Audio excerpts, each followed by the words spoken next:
하나님 말씀 신명기 31장 1절로 30절입니다.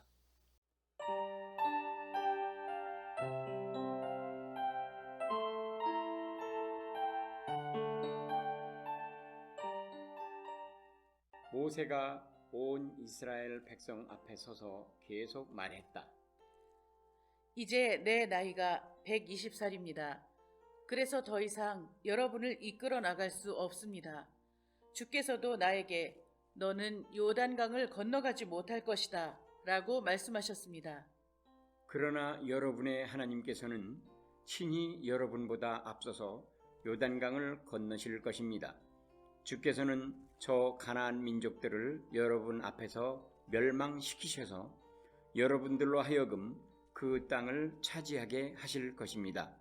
주께서 이미 말씀하신 대로 여호수아가 앞장서서 요단강을 건너갈 것입니다. 주께서는 아모리 족속의 왕들인 시혼과 옥을 멸망시키셨던 것처럼 그 땅에 사는 가나안 족속들도 그렇게 모두 멸망시키실 것입니다. 주께서 그 족속들을 여러분의 손에 넘겨주실 것이니 여러분은 내가 여러분에게 명한 대로 그들을 모조리 전멸시켜야 합니다. 강하고 담대해지십시오. 그들 앞에서 두려워하거나 무서워하지 마십시오. 주께서 친히 여러분과 함께 가시고 여러분을 떠나시거나 버리시지 않을 것이기 때문입니다. 그런 다음 모세는 여호수아를 자기 앞에 불러 세우고 온 이스라엘 백성이 보는 앞에서 그에게 말했다. 그대는 강하고 담대한 사람이 되어라. 이제 그대는 이 백성을 거느리고 주께서 이미 이 백성의 조상들에게 주시겠다고 맹세하신 땅으로 들어가서 그 땅을 이 백성에게 유산으로 나누어 주어야 한다. 주께서 친히 그대의 앞에 서서 걸어가시고 친히 그대와 함께 계셔서 그대에게서 떠나지도 않으시고 또 그대를 버리지도 않으실 것이다. 그러니 그대는 결코 두려워하지 말라. 어떤 일에도 낙심하지 말라. 모세는 이 율법을 기록하여 주의 언약궤를 메고 다니는 레위 지파의 제사장들과 이스라엘의 모든 장로들에게 주었다. 그런 다음에 모세가 그들에게 말했다. 7해가 끝날 때 곧 모든 빚진 자에 대해 빚 독촉을 면제해 주는 해의 초막절 기간에는 온 이스라엘이 여러분의 하나님을 뵈려고 주께서 지정하신 곳으로 모이면 여러분은 이 이스라엘 앞에서 이 율법을 낭독하여 들려주도록 하십시오. 그때가 되면 온 백성이 모두 모이도록 하십시오. 남자와 여자와 어린이는 물론 여러분의 성읍에 사는 외국인들까지도 모두 함께 모이도록 하십시오. 그들 모두가 이 율법을 듣고 배워 여러분의 하나님을 경외하게 하고 이 율법책에 기록된 주님의 모든 말씀을 반드시 지키도록 하십시오. 아직 이 율법을 모르는 여러분의 자녀들도 이 말씀을 듣고 배워서 하나님을 경외하도록 하십시오. 여러분이 요단강을 건너가서 차지할 땅에서 사는 동안 여러분은 내내 그렇게 해야 합니다. 주께서 모세에게 말씀하셨다. 이제는 네가 죽을 날이 다가왔다. 여호수아를 불러서 함께 만남의 장막으로 오너라. 내가 거기에서 그를 내 후계자로 임명하겠다. 모세가 여호수아를 데리고 만남의 장막으로 가자. 주께서 구름 기둥 가운데 나타나셨다. 구름이 장막의 문지방 위에 머물러 있었다. 주께서 모세에게 말씀하셨다. 너는 이제 내 조상들에게로 돌아가 쉴 것이다. 내가 죽은 다음에는 이 백성들이 이제 들어갈 살 땅에서 그곳의 다른 신들을 따르며 음행을 저지를 것이다. 그들은 나를 버리고 나와 맺은 언약도 깨뜨릴 것이다. 그러므로 너 모세는 이제 내가 일러주는 노래를 받아 적어서 이스라엘 백성에게 가르쳐 주도록 하라. 장차 이 노래는 내가 그 백성을 칠 것이라는 증거가 되어 줄 것이라. 그래서 모세는 그날 주께서 일러주신 노래를 받아 적어서 이스라엘 백성에게 가르쳤다. 그때에 주께서 눈의 아들 여호수아에게 말씀하셨다. 너는 강하고 담대해져라. 너는 내가 이스라엘 백성에게 맹세로서 주겠다고 약속한 그 땅으로 그 백성을 데리고 들어가야 할 사람이기 때문이다. 나는 언제나 너와 함께 있겠다. 모세는 이스라엘 백성을 향하여 말했다. 나는 여러분이 얼마나 반항적이고 고집이 센지 잘 압니다. 내가 살아서 여러분과 함께 있는 동안에도 여러분은 줄곧 주를 거역하였는데 내가 죽은 다음에야 오죽하겠습니까? 내가 죽은 뒤에 여러분은 타락하여 내가 여러분에게 명령한 길에서 벗어날 것이 분명합니다.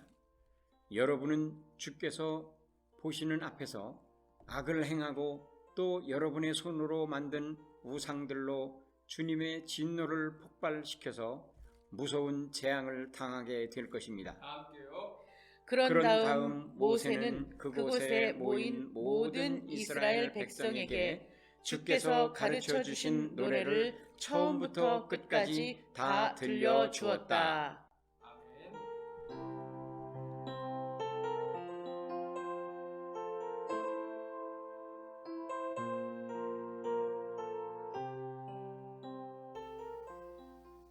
크로노스 카이로스 시작. 아멘. 감사합니다. 오늘은 세대 교체의 완성이라는 제목으로 말씀을 보도록 하겠습니다. 지난주 말씀이 기억나십니까? 설교? 도피성. 오, 너 맨날 복습하니? 아니야, 듣고 기억하는 거야 일주일 동안? 오. 자, 또 기억나는 분, 기억나는 거. 같이 젊은 한소라. 예, 30대 이상은 안 물어볼게요. 네.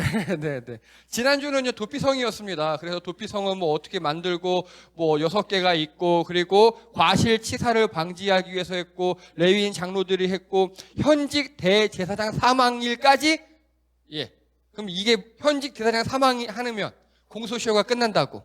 그래서 과실로 인한 살인에 대해서는 내가 살인 죄를 안 받아도 돼요. 단 보상은 해줘야 돼요. 왜냐하면 그 집 또 죽어서 뭐 아빠가 죽어서 누가 죽어서 어떻게 됐든 손해를 볼 테니까. 그리고 도피성은 6개가 있었고요. 그리고 6개의 도피성은 골고루 퍼져 있었고, 여기 있는 모든 죄인들은 누가 죽기만을 기다린다고요? 대제사장이 죽기만을 기다리는 그런 것들이에요. 이게 신약 시대에는요, 메시아 대망이라 그래요. 예수님 오시기를, 메시아가 오시기만을 기다리는 것. 그럼 우리는 누굴 기다리고 있습니까 지금? 우린 뭘 기다리나요? 죽기를 기다려요? 오늘 비슷한 내용 나오는데, 지금 이 시기는 우리가 기다리는 거는요, 예수님께서 부활해서 하늘로 올라가셨어요. 가시면서 마지막 말씀이 내가 또 올게예요. 내가 또 올게. 예수님 다시 오시는 걸 재림이라고 합니다. 근데 그때는 아무도 모른대요. 그리고 우리 모두가 예수님 믿는 사람이면 다 알 수 있도록 공개적으로 오시겠다 그랬고요. 예수님 다시 오시는 날이 온 우주의 최후의 심판의 날입니다. 근데 그거는 아무도 몰라요. 즉, 그 날짜를 특정하는 사람은 누구일까요? 이단입니다. 예. 뭐 언제 예수님 오신대요? 되게 많았어요, 지금까지요. 예, 다 뻥입니다. 그렇게 생각하시면 돼요. 그래서 이들은요, 어쩔 수 없이 대제사장 중심, 성전 중심으로 생활할 수밖에 없어요. 그들이 얼른 죽어야 내가 풀려나니까. 그래서 여기까지만 딱 잘라서 봐라! 목사 중심, 교회 중심으로 신앙생활을 해야 한다라고 주장했던 사람들이 되게 많아요. 잘못된 겁니다. 그러면 요즘엔 어떻게 해야 된다고요? 요즘에는 사람이 성전인 교회. 오, 좋아. 얼른 커닝해서 한 소리. 자, 성경과 말씀 중심의 신앙생활을 하셔야 합니다. 왜냐하면 저 예루살렘 성전이 무너져 버렸고, 그리고 사람들이 이제 말씀을 가지고 내 안에 계신 성령님과 말씀을 깨닫는, 그리고 그걸로 힘을 얻는 그런 생활이 지금까지 이어지는 겁니다. 여러분, 그래서 훈이처럼 말씀을 잘 기억하셔야 합니다. 잘 기억하셔야 합니다. 네. 자, 그리고 도피성은요, 뭐 어떻게 있었고, 자, 도피성 가는 길은 도피성주의 책임이라 그랬어요. 길이 울퉁불퉁해서 사람이 못 도망와서 죽었다. 그러면 성주 책임이에요. 이 길 말고 또 무슨 길이 있다 그랬죠? 이런 길? 시온의 대로. 기억나십니까? 시온의 대로? 이 시온의 대로는요, 눈물 골짜기가 있고 많은 샘이 있고 이른비가 있다 그랬습니다. 가는 길에. 결코 좋은 길은 아니에요. 평탄한 길만은 아니에요. 반드시 눈물 골짜기를 지나야 되는 게 이 시온의 대로입니다. 시온의 대로 끝에는 뭐가 있다고요? 성전이 있어요. 하나님이 계셔요. 그런데 시온의 대로까지 가는 길이 엄청나게 힘든 거예요, 지금. 눈물 골짜기가 있대요. 그러면 이 시대의 교회의 역할이 뭐라고요? 바로 이 많은 셈, 우리가 할 일이 많은 셈이에요. 사람들이 눈물 골짜기 같은 이 세상에서 살아가다가 그래도 일주일에 한번 쉬어가라고. 하나님께 나아가고 천국으로 가는 이 인생 길에서 교회 와서 좀 쉬었다 가라고. 한번 우리 등산하다 보면 약수터 하나 있으면 되게 편하잖아요. 그 물 그렇게 달잖아요. 우리 맨날 먹는 1,000원짜리 생수도 거기 가서 먹으면 죽어요, 진짜. 너무 좋아요. 그겁니다, 바로. 우리 교회가 그런 생명샘 같은 교회가 되기 원합니다. 여러분들이 우리가 그렇게 교회를 만들어 가야 합니다. 자, 그리고 세 종류의 살인자가 있다 그랬습니다. 이 세 종류의 살인자는요, 과실치사로 도피성의 수혜자, 그리고 피해자의 혈육, 그리고 살인범이 있다 했어요. 이 사람은 뭐 이렇게 피로 심판한다 이렇게 돼 있었습니다. 근데요, 땅을 더럽히는 게 환경오염이 뭐 그런 게 아니고요. 죄악 가운데 흘린 피가 땅을 더럽힌다 그랬습니다. 그래서 죄로 누굴 죽여서 피를 흘렸죠. 그 땅이 더러워진다 그랬죠. 그 땅을 정화하기 위해서 살인자의 피로 그 땅을 정화해야 한다. 이게 고엘 제도입니다. 이게. 자, 그러면 이렇게 죄가 아닌 과실로 인해서 죽였을 경우 피가 흘렀죠. 그 피는 땅을 더럽힙니까? 안 더럽혀요. 그 피는. 그래서 도피성을 만든 거고요. 과실로 사람을 죽였을 때 니네끼리 서로 좀 봐줘. 그 의미예요, 이게 지금. 저는 이거 설교 준비를 지난주에 하면서 느꼈던 게 한 어머니와 형제가 생각이 나더라고요. 대충 누군지 아시겠죠, 다. 예. 저희 고 주찬민 형제 있잖아요. 친구들과 놀다가 과실로 이제 그 친구가 하늘나라 갔어요. 근데 그 어머니가 그 친구들을 용서하시더라고요. 아들처럼 이렇게 지금 잘 지내고 계셔요. 제가 그분을 보면서 진짜 도피성이 없는 이 시기에도 그분 마음은 이미 도피성처럼 됐구나. 그리고 성민이도 자기 동생하고 놀다가 이제 죽은 그 친구를 지금 잘 지내요. 이렇게. 참 그들 마음속에 도피성이 있는 걸 보고 제가 참 감사하고 은혜를 받았었습니다. 자, 이제 오늘 말씀입니다. 오늘 말씀 읽어보셨습니까? 어떤 내용입니까?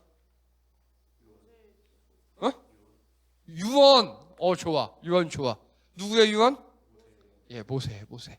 근데 갑자기 우리 민수기 하다가 지금 신명기를 점프했잖아요. 그렇죠? 이 신명기에 대해서 잠깐 얘기를 할게요.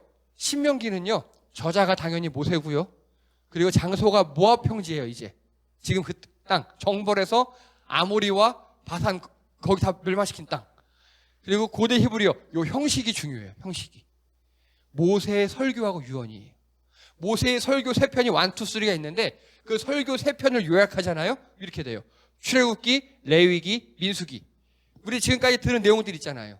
그걸 모세가 다시 한번 다 고별 설교를 하는 거예요. 야, 니네들 말이야. 저기 니네 부모가 노예 생활하고 고생하고 있을 때 그때 말이야. 내가 니네 부모하고 이렇게 다 구원했는데 니네 부모가 죄져가지고 다 죽은 거 알아 몰라? 이런 식으로요. 자신의 인생 여정, 이스라엘의 탈출기를 다 지금 백성에게 설명하고, 근데 니네 부모님 하나님한테 까불다 죽었거든? 니네는 제발 그러지 마. 막 이런 설교들이 지금 쭉 나오는 겁니다. 내용적으로 보면 출애굽기, 레위기, 민수기가 다 합한 거고, 형식은 모세의 설교와 유언이에요. 그래서 우리가 다시 안 봐도 돼요. 지금까지 했던 거를 다시 한번 하는 거니까. 그래서 신명기는요, 하나님의 말씀을, 신자가 우리 뭐 신고한다, 신청한다, 이게 다 내는 거잖아요. 이렇게 말하는 거고, 그 신자예요. 그래서 하나님 말씀을 너희에게 내가 낸다, 이런 뜻입니다. 신명기가.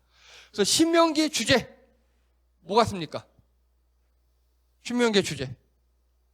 자, 그럼 민수기의 주제가 무엇이었습니까? 민수기. 좋아. 좀 외워요, 좀 이제. 예. 인생의 광야에서 하나님을 바라보자 합니다. 기억하시기 바랍니다. 우리가 다른 건 까먹어도요, 민수기, 광야에서 하나님 바라봐야 돼. 이렇게 기억은 하셔야 합니다. 혹시 한 소리 요한계시록 주제 기억나? 네가 되게 은혜 받았던 거 막 계속 말했던 거야. 버티는 게 이기는 거. 그치? 그래, 그런 거 기억나잖아. 다른 거 몰라도.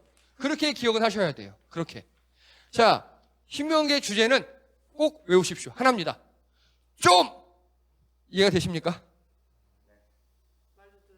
그거예요. 예. 모세 있잖아요.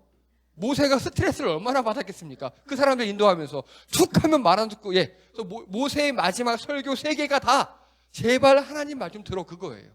제발 하나님 말 좀 들어. 그래서 한마디로 갈 수 있습니다. 자, 신명기 주제가 뭐라고요? 좀! 네. 좀 들어! 좀 제발! 이런 뜻일 겁니다. 이게 경상도 사투리래요. 자, 그래서요, 이 신명기는요, 구약의 신학 체계를 완성합니다. 이게 되게 어려운 건데요. 뭔 소리냐면, 지금까지 있었던 일들을요, 모세가 다시 설명해주고 다시 해석해주는 거잖아요. 그거를요, 그냥 니네 죄졌지? 벌받았어. 뭐 이런 이야기가 아니라 하나님의 명령과 율법과 너희의 삶이 이렇게 됐었고, 그래서 너희가 어긋났기 때문에 벌을 받았고, 쭉 재판 및 해설을 해주는 그런 신학 체계예요. 신명기가. 그래서 이거를요, 모세가 쓰긴 썼지만 후대가 많이 다듬었어요. 신명기는. 그걸 기억하시고요. 그래서 이 신명기로부터 출발되는 게 바로 신명기적 역사관이라고 합니다. 이거 몇 번 들어보셨죠? 기억하십시오. 뭐라고요? 신명기적 역사관. 이제 오늘 이걸 조금 할게요. 이거를 여러분이 잘 이해하시면 그래서 그랬구나 하고 현실 교회들이 왜 그런지 이해가 하실 겁니다. 자, 먼저요. 구약과 신약이 있죠. 자, 한솔. 구약 뭐야?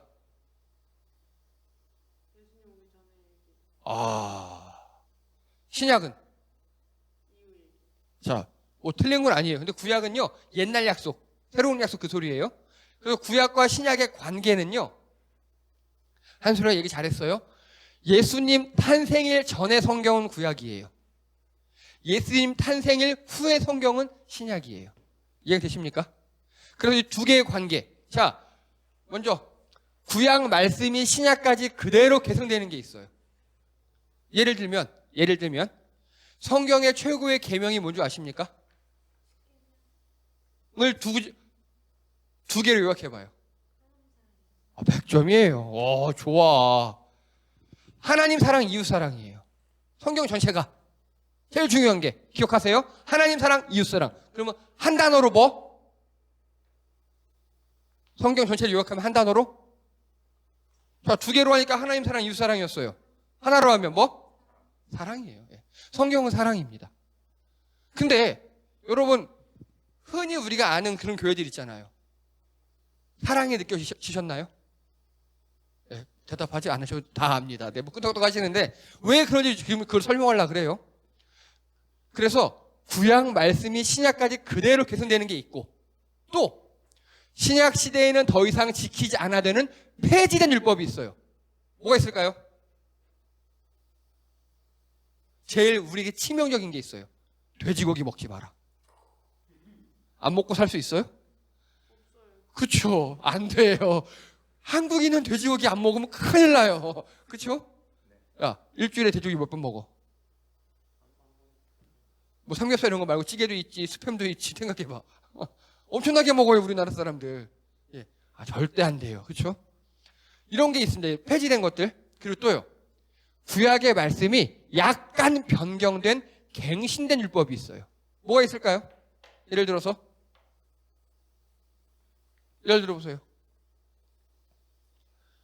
이런 거 있습니다. 살인하지 말라. 그 예수님이 그걸 어떻게 변경하셨죠? 그렇죠. 겉으로 행해서 칼로 찌르고 그 총으로 쏘고만 살인이 아니라 생각하는 것도 살인이다 그랬죠. 예, 그렇게 변경된 율법들이 있습니다. 이 신구약의 관계를 제대로 이해하셔야 우리가 뭘 지켜야 할지가 답이 나와요. 그리고요, 구약은요, 크게 두 부분으로 나눠요. 첫 번째가 신명기적 역사관. 우리가 지금 배우는 그거예요. 그리고 두 번째가, 이게 창세기부터 열왕기까지예요. 열왕기 되면 이스라엘이 망해요. 역사가 끝나요. 즉, 망하기 전까지는요, 다 사람들이 신명기적으로 생각을 했어요, 사람들이. 이 신명기가 도대체 뭐냐? 간단하게, 하나님 말씀을 잘 지키면 복을 받고, 안 지키면 저주받는다? 그런 내용이에요. 그래서 하나님 말씀 잘 지켜! 하나님 말씀 잘 지켜! 잘 지켜! 이거 보면 좋은 말 같죠? 모세도 그러고 있잖아요.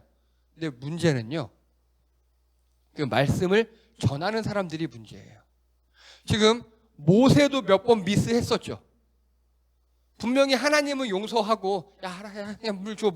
근데 모세가 화가 나가지고 막 그러면서 하나님도 용서했는데 모세가 용서 못한 적도 있었죠. 그 중간에 전달자들이 문제예요.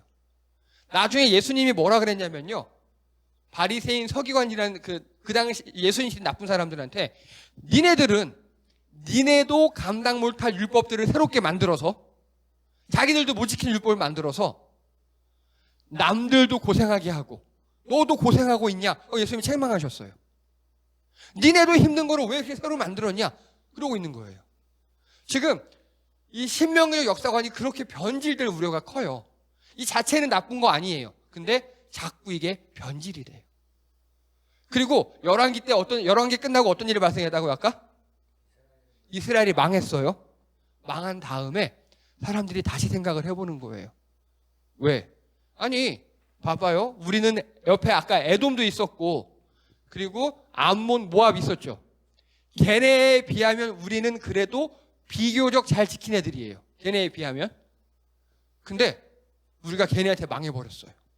이들이 멘붕이 온 거예요. 왜 망했지? 하고 다시 생각을 해봐요, 이들이. 그래서 역대기적 역사관이라는 건 새로운 거를 발견해냅니다, 성경에서. 이게 뭐냐? 역대기적 역사관은요, 역대기부터 끝에 말라기까지인데요, 우리의 역사를 다시 한번 생각해 본 거예요. 그래서 왜 우리가 이렇게 잘 됐다가 망했냐? 해보니까, 우리가 잘 될 때도 내가 잘해서 잘 된 게 아니었어요. 여러분, 지금 이스라엘 백성들 가나안 점령하고 들어가는 길이죠. 지금 우리 지금 하는 게. 지금까지 잘한 일 있어요? 별로 없죠. 똑같아요. 그러면 이들이 결론을 내립니다. 내가 잘해서 복 받은 거 아니고 내가 못했다고 저주받은 거 아니야. 그러면요? 정답이에요. 그래서 신명기적 역사관은요, 이거예요. 오직 율법을 지켜. 오직 법대로 해. 이게 좋은 거예요. 나쁜 거 아니에요. 근데 이거를 자꾸 나쁜 지도자들이 남용을 해요. 자, 현실 얘기로 할게요. 우리 보통 다른 교회에서는요, 새벽 기도 드려라, 수요 기도 해라, 금요 기도 해라, 주일날 아침에 9시부터 와가지고 밤늦게까지 있어라. 성경에 그런 거 하나도 없어요. 새벽 기도, 수요 기도, 금요 기도도 우리가 만든 거예요. 그것도 처음에는 우리나라 농경사회에 맞춰서 만든 거예요. 근데 지금 아니잖아요. 우리 다 도시화 됐잖아요. 농촌교회에서 그렇게 해도 되겠죠. 여러분 새벽 기도 드리면 5시부터 드리거든요. 5시부터 6시까지 보통 해요. 여러분 출근하시면 출근 일이 되겠습니까? 거의 줄 겁니다. 안 맞아요, 지금은. 근데 그거를 법처럼 만들어요. 그래서 새벽 기도 드려야 하나님이 기뻐하셔. 수요 기도 드려야 하나님이 기뻐하셔. 헌금을 이렇게 한 달에 얼마씩 해야 하나님이 기뻐하셔. 막 법으로 만들어 놔요. 아니에요. 성경에 그렇게 말한 적 없어요. 여러분, 11조 해야 됩니까? 안 해야 됩니까? 신약 시대에는요, 예수님 시절에는요, 11조가 없어졌어요. 11조 없어졌어요. 그럼 뭐만 남았습니까? 신약 시대에는? 주정 헌금. 정확히 여기 보면요, 구제 헌금 연보라 그랬어요. 돈을 모아서 우리 공동체에 필요한 거 쓰고, 그리고 남는 거 어떻게 해요? 맞아요. 가난한 사람들한테 아무나 먹을 거 사주고, 옆에 교회가 탄압받아서 가난해? 다 그걸 보내고. 그렇게 일종의 우리 공동체에 필요한 실비 있잖아요. 그런 개념으로 바뀌었어요. 공동체, 회비 개념으로. 근데 어떻게 합니까, 요즘에? 11조 안 내면 지옥 간다 그러죠. 진짜 그렇게 가르쳤어요, 진짜. 여러분, 즉 율법 자체는 나쁜 게 아닌데 그거를 전달하는 사람들이 나쁜 놈들이 있었어요. 중세 교회가 그랬고 현대 교회가 그렇게 많이 변질됐어요. 그러면 역대기적 역사관에서 제일 중요한 핵심 키워드는 뭘까요? 이제 이걸 기억하셔야 돼요. 바로 긍휼입니다. 좀 어렵죠? 긍휼이 뭡니까? 뭐라고요? 맞아요. 불쌍히 여기는 거. 여러분, 이 긍휼한 마음을 가지시기 바랍니다. 이게 우리가 가져야 할 마음이에요. 누가 아프면 왜 아픈가 따지는 게 율법이에요. 근데 아프면 어떻게 해야 돼요? 네가 뭘 잘못해서 아프다 그게 따지는 게 아니라 일단 아프다 그러면 위로해주고 약 주고 뭐 좀 발라주고 편하게 쉬라 그러고 그 다음에 따지자고요. 그게 긍휼이에요. 그게 하나님이요 우리를 불쌍히 여기셨어요. 그래 이 땅에서 살아가는 게 얼마나 힘드냐. 주 5일째 하고 막 6일째 하고 야근도 하고 그리고 또 교회 한 번 나오고 얼마나 힘드냐. 저에게 주신 하나님의 마음이 바로 이 긍휼이에요. 우리 성도님들 얼마나 불쌍합니까? 평일에는 직장의 노예, 저녁 때도 뭐 저녁이 있는 삶 가능하실 때도 있고 아닐 때도 있고 그러다 토요일이나 주일 교회 나오시고 전 그게 너무 불쌍하고 안타까워요. 그래서 교회 일 웬만하면 제가 다 하는 겁니다. 그냥 크게 막 일 안 벌리고. 여러분 이 역대기적 역사관의 핵심 키워드가 긍휼입니다. 그러면요 이 긍휼이 점점 쌓여서 한 번에 폭발해서 완성된 긍휼의 최고 피크 찍는 사건이 있어요. 뭐 같습니까? 예, 바로 이 사건이에요. 예수님이 십자가에서 돌아가신 그 사건. 자, 예수님이 누구십니까? 하나님의 아들. 우리 생각에 하나님의 아들이면 왕세자 같은 느낌이잖아요. 태자 같은 느낌이잖아요. 이 나라는요 하나님의 아들 그러면 하나님이에요. 이 나라 어감에서는 뭐 누구의 아들 그러면 그 본체랑 같은 거예요. 예수님도 하나님이셔요. 근데 내려오셔서 스스로 죽으신 겁니다. 이렇게 질문합니다. 예수님이 하나님이라면서요. 신이잖아요. 누가 신을 죽일 수 있겠어요? 스스로 죽음을 감당하신 거예요. 자, 예수님이 죽으심으로 인해서 우리의 모든 죄가 사라진 겁니다. 우리 구약 율법에서 그때 배우셨죠? 죄를 지면 반드시 짐승을 죽여야 됐잖아요. 그렇죠? 그래서 예수님 한 번 돌아가심으로 우리가 다 끝난 겁니다. 우리 죄가 끝난 거예요. 이게 우리 기독교의 핵심이에요. 즉 우리는요 내가 죽어야 되는데 내가 이 땅에 피를 흘려서 내가 지은 죄를 내 피로 이 땅에 씻어야 돼요. 근데 예수님이 그렇게 한 번에 씻어준 겁니다. 그러면 우리는 예수님에 대해서 어떤 마음을 가져야 될까요? 감사, 고맙다, 죄송하다. 그러니까 우리가 그렇게 예수님께 큰 은혜를 받았으니까 우리들도 다른 사람한테 잘해야 돼요. 우리들도 다른 사람한테. 그게 기독교의 사랑의 핵심이에요. 우리가 그 사랑을 거저받았으니까 우리도 다른 사람 사랑하는 걸 거저해 주셔야 합니다. 자, 정리합니다. 신명기적 역사관은요 율법 준수로는 구원받을 수가 없다는 걸 가르쳐줍니다. 그렇죠? 아니 여러분 태어나서 남을 한 번도 안 미워한 사람이 있겠습니까? 없겠죠. 그러면 다 살인자인 거예요. 간단하게 다 죽어야 되는데 하나님 기준으로 다 죄인임을 알게 해요. 신명기적 역사관은요. 그리고 역대기적 역사관은요 하나님께서 우리를 사랑하시고 불쌍히 여기셔서 구원하여 주셨다는 것을 우리에게 알게 합니다.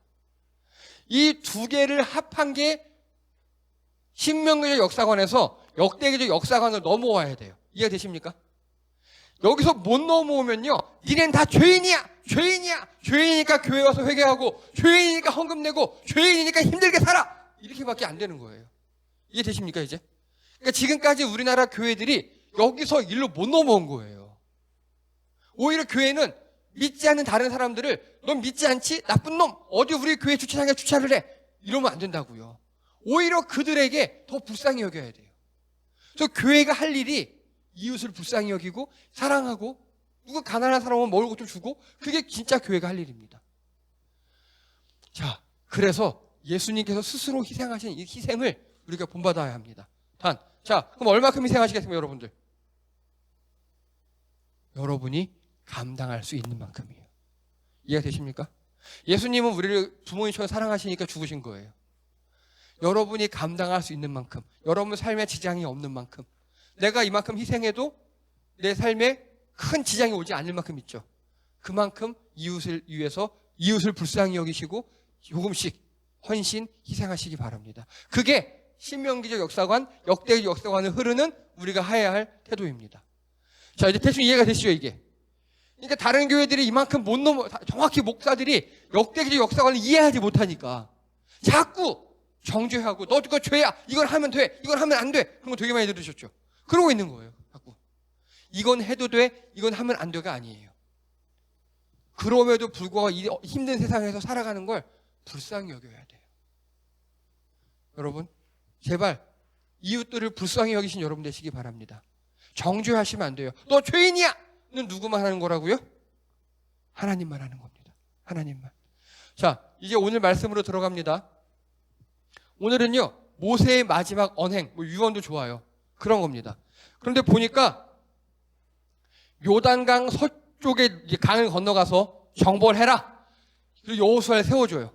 얘가 내 후계자야 하고 하나님 앞에서 백성들 앞에서 인수인계를 다 합니다. 그리고요, 백성들에게 제발 좀 하나님 말씀 좀 잘 들어라. 니네 가면 또 분명히 안 들을 거 알아. 내가 지금까지 니네 때문에 속이 썩어 막 이러면서 좀 이러고 있었어요, 지금까지.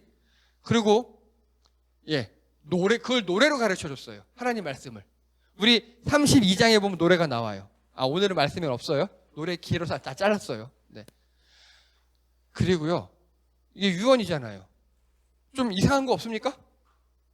이상한 거? 자, 죄송합니다, 선생님. 어정수 선생님. 시한부 판정을 받으셨다고 가정할게요. 1년 남았다고 만약에 대충. 유언장 지금 쓰셔야 돼요. 그래서 어떻게 누구에게 쓰시겠습니까? 일단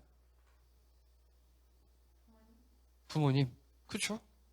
예, 맞아요. 저 같아도 유언장이면 아내나 아들들에게 쓰겠죠. 오늘 모세 유언입니다.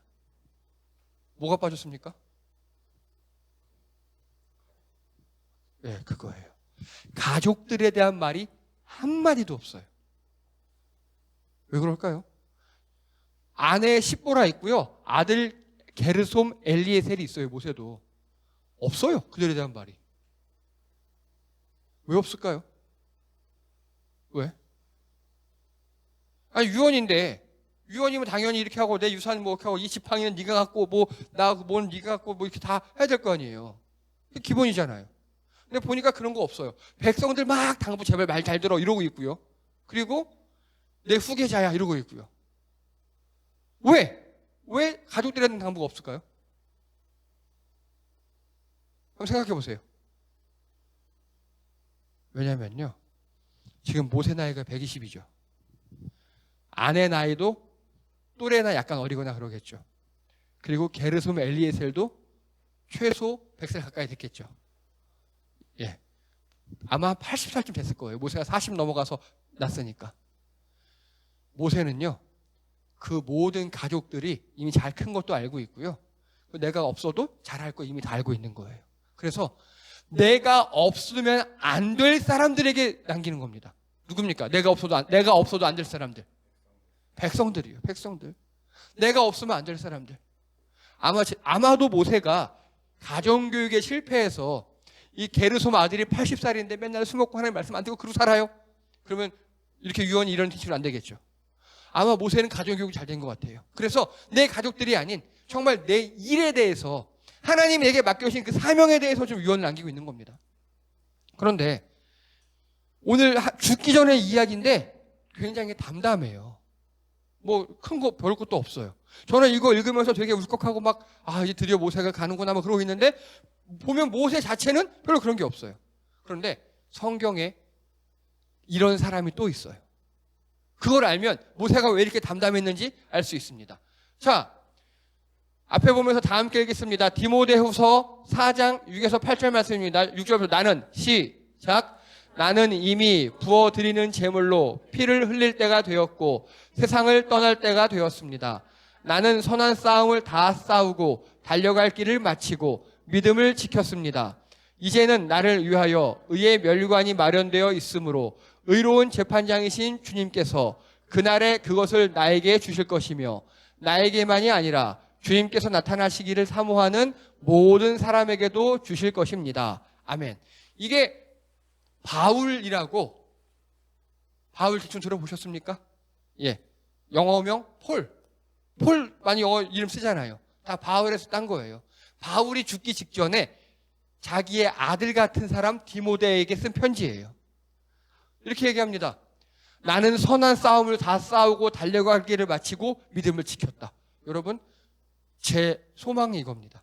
제가 하늘나라에 갈 때 제 인생을 돌아보면서 아, 그래.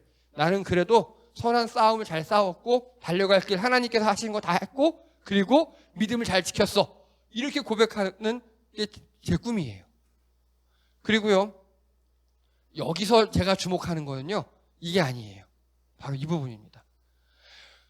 이제는 의의 면류관이 마련되어 있으므로 죽는데 의의 면류관 누가 줍니까? 자, 정확히 의의 면류관은 그러면요, 선한 싸움 다 싸우고 달려갈 길 마치고 믿음을 지켰습니다. 어디에서? 어디에서 지킨 거예요, 이거? 이 땅에서. 이 땅에서. 그러면 의의 면류관은 어디에 마련된 겁니까? 그겁니다. 천국. 바울은 그 천국에 대한 소망이 정확히 있었고요. 그걸 우리에게 보여주는 거예요. 이제는 나를 위하여 천국에 의의 면류관이 마련되어 있대요. 면류관이 뭡니까? 면류관. 올리브 나무로 만든 왜 마라톤을 우승한 사람에게 쓰여주는 관이에요. 고대 로마에서 황제나 쓰는 거예요. 황제들이 쓰는 거. 그걸 하나님이 씌워주시겠대요. 우리말로 하면요, 여러분 조선시대 장훈급제하면 사모관 됐었죠. 이거 어사화. 그걸 씌워주겠다는 거예요. 하나님이. 즉 천국 가면 하나님이 잘했어. 너무 고생했어. 잘 살았고 너 짱. 칭찬해주겠다. 지금 그거를 기대하는 거예요, 바울이. 그리고요, 그것을 나에게 주신다. 의의 면류관을. 또 나뿐만 아니라 주님께서 나타날 사모하는 모든 사람. 바울뿐만 아니라 이 땅에서 열심히 예수님 믿고 잘 살아온 모든 사람에게 예수님이 칭찬해 주시고 영원한 평강을 주시고 기쁨의 천국을 줄 것이다라는 걸 바울이 알기 때문에 바울은 어떻게 고백했냐면요, 나중에 많이 아팠어요. 바울이 아프면서 내가 죽으면 천국 가니까 좋고 평안이 있는 세상 좋고 살아있으면 내 제자들에게 좋고 나는 그래서 사나 죽으나 좋아요. 이렇게 고백합니다. 바울이. 죽음을 두려워하지 않아요. 결코. 여러분, 그래서 믿음이 어느 정도 있는 분들은요, 죽음을 두려워하지 않아요. 바로 모세가 그랬던 것 같아요. 모세가 내가 지금까지 힘든 세상을 살았지만 이제 천국 가면 편하니까, 너무 좋은 일이니까, 하나님 만나니까, 예수님 만나니까. 아까 저희가 찬양했던 것 중에 유괴배사 노래 있잖아요. 바로 모세 엄마의 노래였어요. 어릴 때. 근데 저희는 아까 애정쌤 솔로 하시는 부분을 아까 제가 자막에 올려드린 것처럼 유괴배사 이미 천국 가 있잖아요. 모세 엄마는. 천국에서 이제 모세가 오는 걸 기다리는 거예요. 기대하고 있는 거예요, 지금. 내 아들이 이제 오는구나. 고생하며 오고 있구나. 모세도 그걸 다 아니까 이렇게 평안하게 아무런 동요 없이 담담하게 죽어갈 수 있었습니다. 여러분, 천국을 소망하시며 이 땅에 사는 여러분 되시기 바랍니다. 그런데요, 자살하시면 안 돼요. 자살하면 지옥 간다라고 말은 못해요. 근데 제 생각에 혼날 것 같긴 해요. 하나님께. 자살해서 천국 갈 수도 있을 것 같긴 한데 확실치 않아요. 그거는. 저도 안 죽어봐서. 근데 가면 아마 빠따 맞지 않을까요? 너 더 해야 되는데 와 엎드려! 이러면서. 그래서 이 땅에서요, 천국의 소망을 가지고 살아가신 여러분 되시기 바랍니다. 자, 결론입니다. 다 함께 읽겠습니다. 시작. 신명기적 역사관은요, 우리가 죄인임을 알게 하고 하나님의 긍휼을 기대하게 하는 거예요. 이해되십니까? 우리 다 죄인이니까 하나님이 나를 불쌍히 여기는구나. 여러분, 하나님이 나를 불쌍히 여긴다고 그 사실을 진짜 깨닫잖아요? 진짜 좋아요. 너무 좋아요. 바꿔볼게요. 저 같은 경우는요, 희한하게 오늘 다 미혼만 계셔요. 저 같은 경우는요, 신혼 초에 집에 와이프 있으니까 뛰어갔어요. 그리고 언제나 내 편, 나를 사랑하고 나를 지지하는 사람, 내가 아프면 잘했나 잘못했나 따지지 않고 먼저 그냥 같이 울어주고 슬퍼하는 그 사람이 있으니까 되게 든든해요. 여러분, 그런 부모님이라는 누구 한 사람 되게 든든하겠죠. 근데 지금 하나님이 그런 분이라는 거예요. 하나님이. 내가 아프면 불쌍히 여겨주고 고생했어 막 이렇게 해주는 그분이 하나님이다. 그 긍휼의 핵심을 신명적 역사관부터 출발합니다. 거기서 끝나시면 안 돼요. 그리고요, 읽겠습니다. 시작. 뭘 준비합니까? 백성들은요, 약속의 땅과 가나안 땅, 강 건너서 이제 그 가나안 땅에 들어갈 걸 준비하고 있어요. 모세는 뭘 준비합니까? 그래, 니네들은 그 가나안 땅 들어가서 농사 짓고 잘 살아. 행복하게. 나는 그 땅보다 더 좋은 천국 가서 더 행복하게 살 거야. 우리 엄마 만나고. 지금 모세는 그런 기분인 거예요. 저도 그 올해 저희 교회 성도님 2분이나 소천하셨잖아요. 그분들을 천국에서 다시 만날 것을 기대합니다. 자, 마지막 읽겠습니다. 시작. 예, 백성들을 향한 모세의 마지막 당부. 뭐라고요? 좀, 예, 제발 말씀 좀 잘 지켜라. 모세가 이렇게 이야기하고 있습니다. 기도드립니다. 할렐루야. 하나님, 이 땅에서 우리가 천국을 바라보며 우리를 불쌍히 여기시는 그 하나님의 사랑에 의지하여 살아가게 도와주시옵소서. 내가 힘들고 아플 때 나를 위로하시는 하나님을 바라보게 도와주시옵소서. 내가 홀로 눈물 짓고 있을 때 나를 위하여 기도하시며 안타까워하시는 그 예수님을 기억하게 도와주시옵소서. 이 땅에서 하나님으로 승리하며 또 이 땅에서 다른 사람들을 그 사랑으로 불쌍히 여기며 하나님 말씀대로 살아가는 우리 성도님들 되게 도와주시옵소서. 천국을 소망하며 살아가게 도와주시옵소서. 감사드리며 예수님의 이름으로 기도드립니다. 아멘.